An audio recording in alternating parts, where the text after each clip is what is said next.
Hi Hayley, it's now super late. I've no idea why I've decided to work like a third year student today, but got something to look at. So this is the curved wall. The easiest way of coping with that curve is, I mean obviously I don't know how big it is, but any curve is not helpful. What I've done is I've made sure that these three bays are sort of not connected by any solid through components. This rail hanger is with the sort of integrated support and no shelf support. It's a really nice component. I use it quite a lot, but it's not part of Elfa's design tool yet. You could use that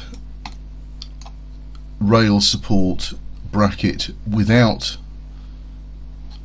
on this area as well, this area and this area, and it might even be possible to have a 600 shelf bridging that gap, as long as you don't try and put a solid shelf all the way through, like a 120 or a 180 cut to size. There's every chance that you'll be able to sort of wiggle those into the curve, and given that the components are so cheap, it's probably worth buying that and just trying to see if it fits. So having 1, 2, 3 shelves there, or again, it's a cheap component, buy a couple of those and see if that solution is the best one. So I've concentrated all the hanging on that wall. The other thing that people don't realise with Elfa is that you can put hanging, particularly with this component, because it doesn't, if you don't have a shelf, there is no point putting a shelf in there. People never use it and it just wastes the hanging drop. So I use this component as a rule. All of these bay designs are interchangeable. If you wanted more sort of medium and sort of shorter hanging, you could have another one there.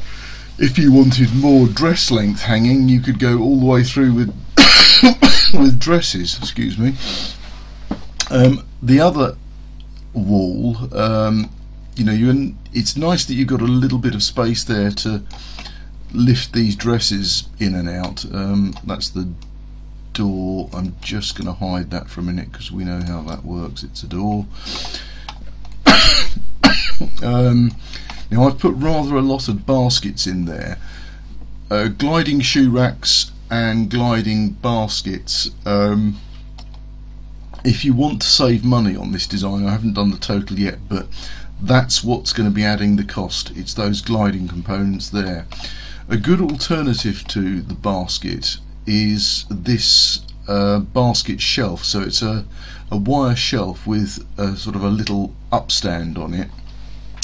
And it's great for sportswear, babies and toddlers, like really tiny little bits and pieces. Quite good for underwear, but it's not. These dividers are movable, so you can use them as end caps and dividers. The higher up you go, it's harder to sort of reach into a basket or a basket shelf.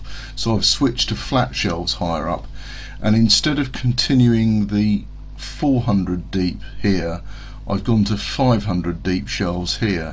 Now it slightly restricts access to the hanging there, but it might be useful to have some larger, sorry about the yawning, some larger shelves up there. You could also have 500 deep shelves here, so they extended a bit more, or you could have 300 if you didn't want them sticking out, or as I've said, you could just have the rail hanger there and there if you didn't want the shelf. The dimensions and basic heights will be on the 2D drawing. I'll do a few screen grabs of this 3D model, and this is just a first pass, so you know, 2 heads are better than 1. If this gives you some ideas, come back to me and let me know what you think. Okay, sorry about all the yawning and coughing.